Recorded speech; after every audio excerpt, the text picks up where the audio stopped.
welcome Aylin Gökmen, the director of the Spirits and Rock Azorean Myth of the 5th ETIUDA competition. Hello, Aylin. Good to see you. First, I'd like to ask you about this beautiful place. How did you find this place? What's your connection with this island, this volcano island?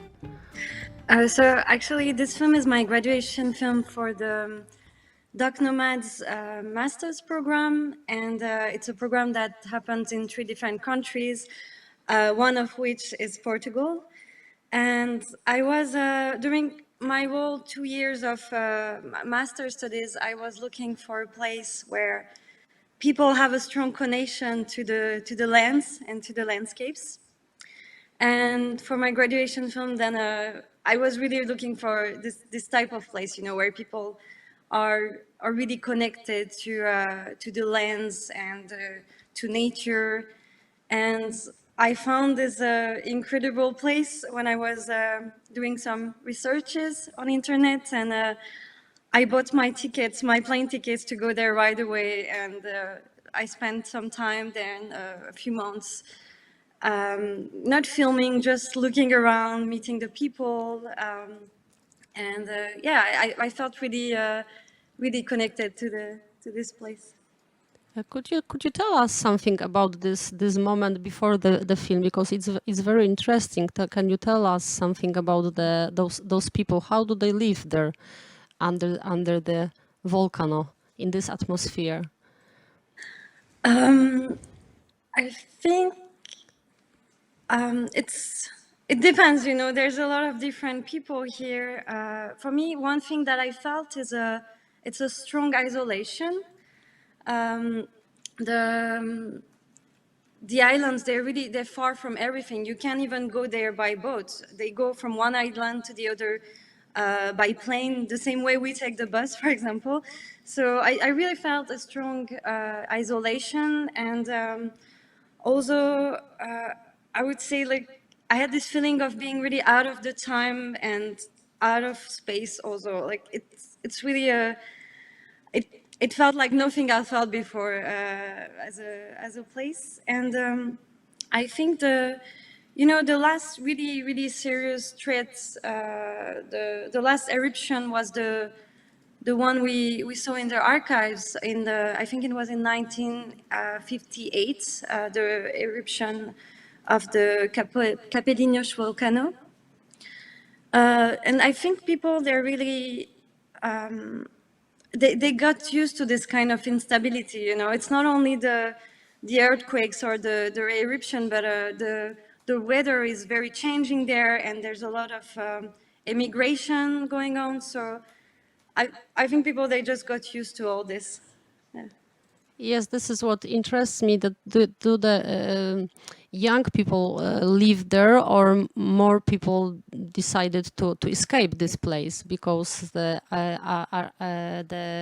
archives recordings, they present like strong fear and the anxiety.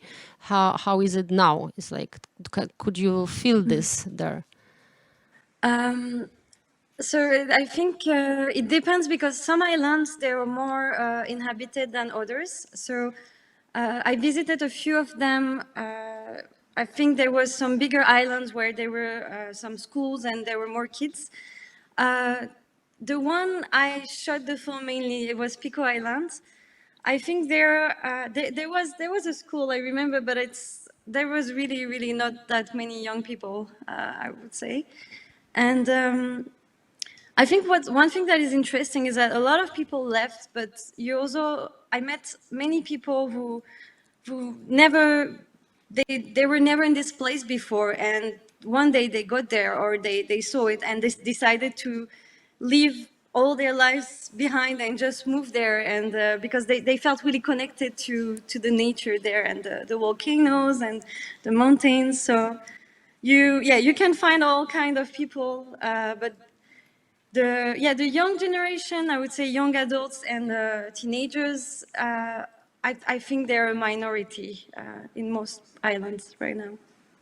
And those are archival recordings. How did you come across them? Because they are very beautiful, interesting. The portraits of those people. This is amazing. Yeah, I have to say I got really, really lucky because I actually found the archives after I was done with the shooting. And it's something that surprised some people because you can see a lot of connection with what I shot and the archives, but Yes. I had no idea these archives existed before. And I think one of the reasons is that it's in 60 years, there's not that much that changed actually in terms of maybe landscapes. And, you know, we filmed a lot of these empty houses that were abandoned. So I think, yeah, I think I was very lucky to find these archives afterwards. So I could actually explain also visually what happened and why these people left and why you can feel the absence of the people who emigrated so much.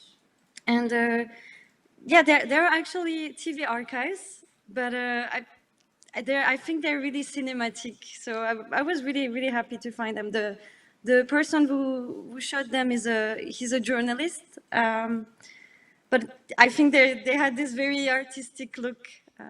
Yes, the portrait, beautiful. And you chose the black and white stylistic of this film. Was it obvious from the very beginning that this is the only way to tell the story? Yeah, so I had this idea from the beginning because the nickname of Pico Island is actually the Black Islands because of all these rocks. So the idea was there, and then I tried to shoot in color, but I didn't feel anything when I was looking at my footage. So from I think the second day, I really decided to go bold and shoot in black and white right away, which is something a lot of people actually warned me about. They told me I might regret it, and then you can go back to color. But I'm actually very happy I did it because this I think it really helped us and forced us to pay attention to some details that we wouldn't have noticed otherwise, like this changes of lights, the movement of the clouds, for example. Yeah, so And I'm happy with my choice. so you did it. You managed all that to do it with your cinematographer Marianna Vaz. Yes, am I right? Yes. Can you tell us something about her, because lovely photographs. Yeah, I think she's really yeah. She's a really great person to work with. I actually met her in Romania. We were doing a workshop and we did the same master program. So she could really understand what I was going through when I was doing this graduation film, because she graduated 2 years before me. And so we were only two people, like a two women's crew there. And we had some help from local people, of course. But mainly it was me and her. And we will, every day we took the car and we will go around the islands, and anytime we would see something or someone interesting, we just stopped and asked them if we could film them. And it was a great experience. Most people were extremely welcoming, and yeah, we had a great collaboration.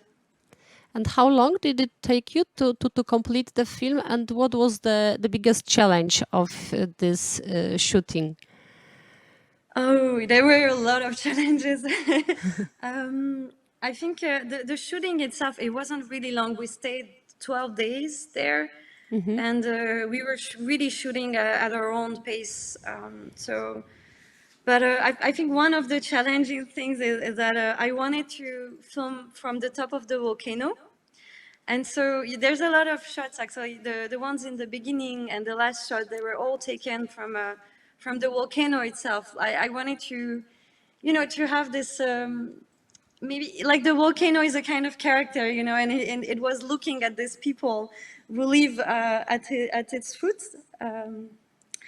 And so we had to climb the volcano. It took us one day. It was quite challenging, I would say, because the first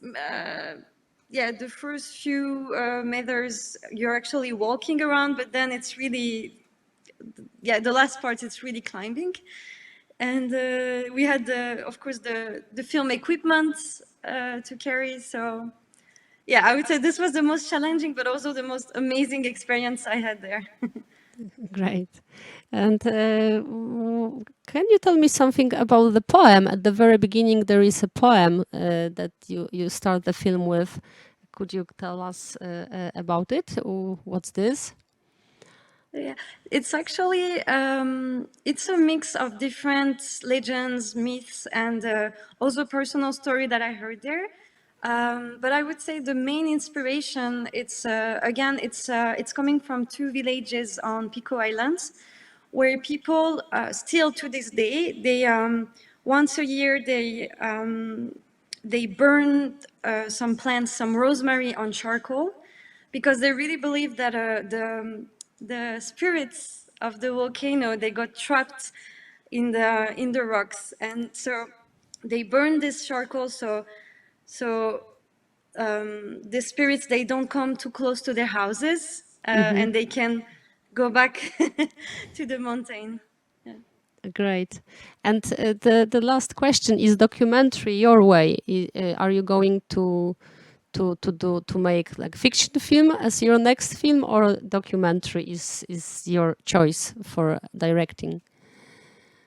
So my master's program was in documentary filmmaking, so it's true that I'm very passionate about documentaries, but I think in my works I'm always in between. Even more from now on, my next work there will always be kind of in between fiction and non-fiction filmmaking.